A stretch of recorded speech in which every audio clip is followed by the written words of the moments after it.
Dr. Baliga here. This podcast belongs to a set of 10 podcasts on the topic of geriatrics. It's from an outstanding chapter on geriatrics in Baliga's textbook of internal medicine, available at www.mastermedfacts.com. It covers important topics including functional decline and frailty, cognitive impairment and dementia,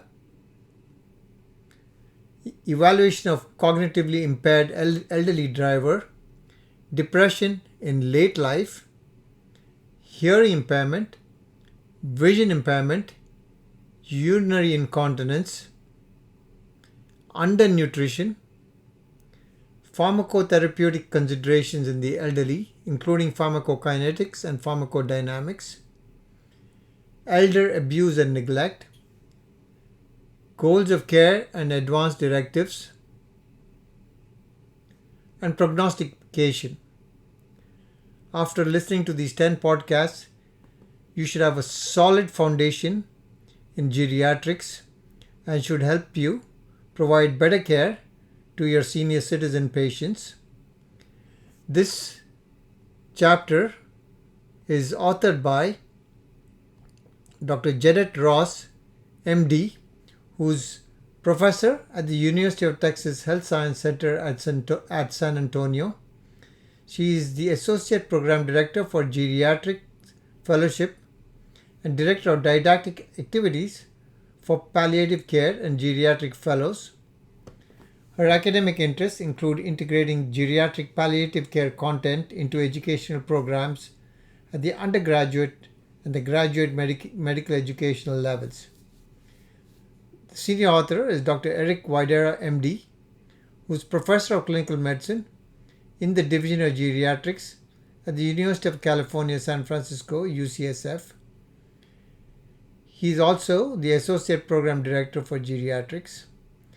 His main goal is to improve the care provided to elderly patients with severe chronic and/or terminal conditions through program development and educational interventions. An 82-year-old is seen in your clinic with complaints of difficulty concentrating and memory disturbances. On further questioning, he reveals anhedonia, fatigue, decreased appetite and weight loss, and difficulty falling asleep after the death of his wife 6 months ago.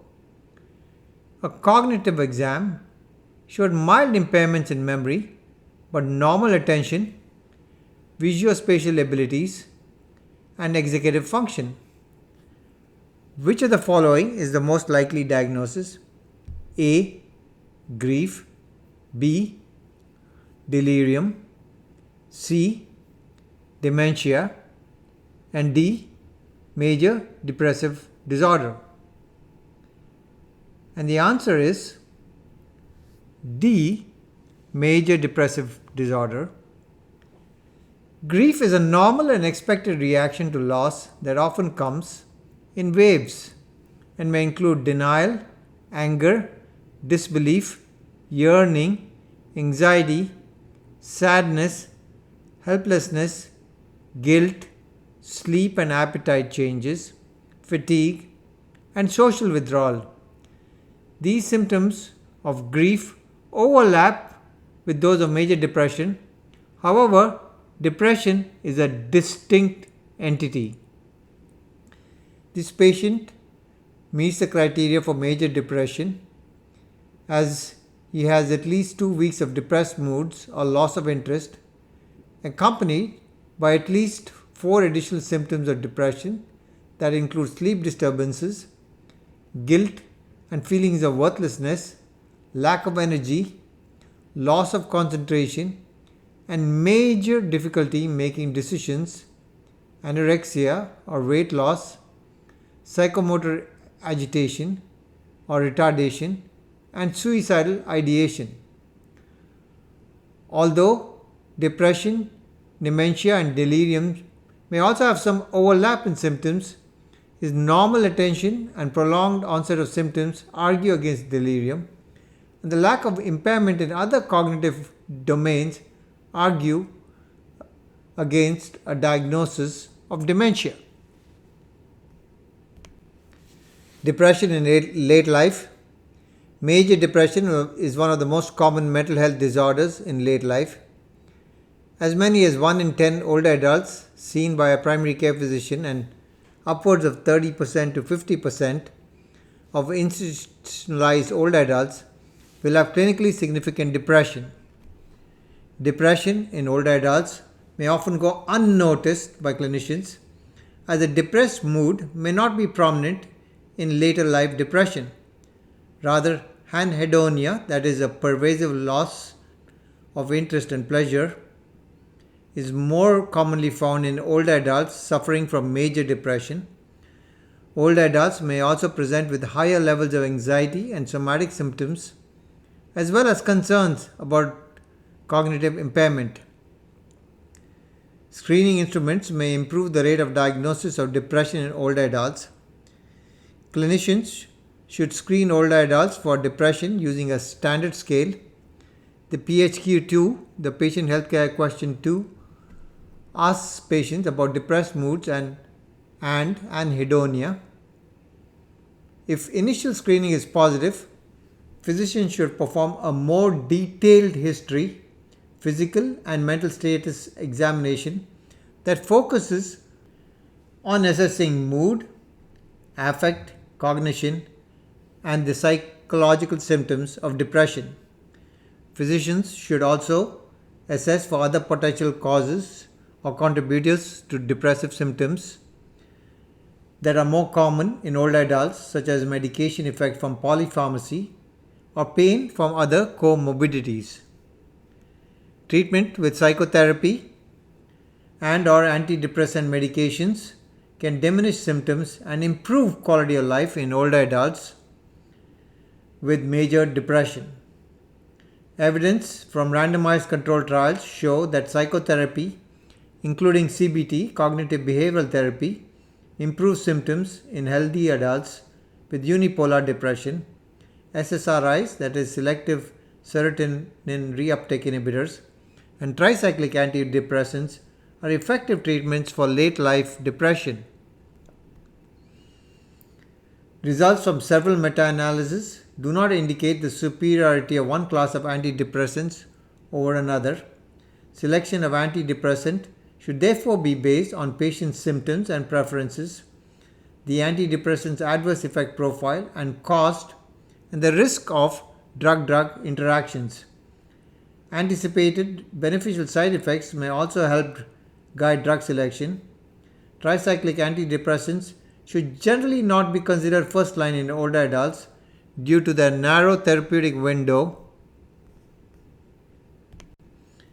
and anticholinergic adverse effects, which include dry mouth, constipation, urinary retention, tachycardia, orthostatic hypotension, and delirium. Patients who do not improve should be considered for psychiatric consultation and treatment changes, including electroconvulsive therapy or ECT.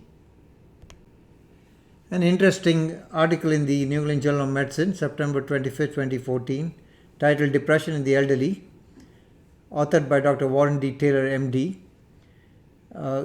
goes on to say that the key clinical points about depression in the elderly include: A. Late life depression occurring in persons 60 years of age or older is common and is often associated with coexisting medical illness, cognitive dysfunction, or both.